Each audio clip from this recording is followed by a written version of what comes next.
20 కంపార్ట్మెంట్లలో వేచి ఉన్న భక్తులు. మరి ఆంధ్రప్రదేశ్లోని తిరుమల తిరుపతి దేవస్థానంలో భక్తుల రద్దీ సాధారణంగా కొనసాగుతోంది.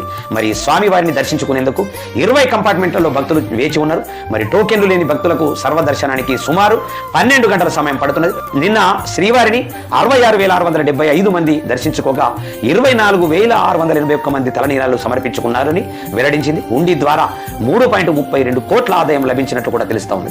కంపార్ట్మెంట్ అది 32వ కంపార్ట్మెంట్లో మేమున్నాము.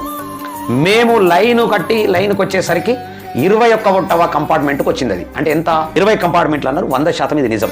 ఎందుకంటే కరెక్ట్గా చూసిన వ్యక్తిగా నేను వాస్తవానికి. ఇక అదే సర్వదర్శనానికి 12 గంటల సమయం పడుతుంది అని ఒకటి మాత్రం అదైతే అబద్ధమని అనిపించింది వాస్తవానికి. ఎందుకంటే మా బ్రదర్ ఆల్రెడీ సర్వదర్శనానికి వెళ్ళండి, ఆయనకు టికెట్ లేకుండే వాస్తవానికి. ఆయన వెళ్తే ఆల్రెడీ 12 గంటలు ఉన్నాడు. 12 గంటలు ఉన్నా ఇంకా వెయిట్ చేసి చూసే ఓపిక లేక వాపసు వచ్చినట్టు కూడా చెప్పిండు.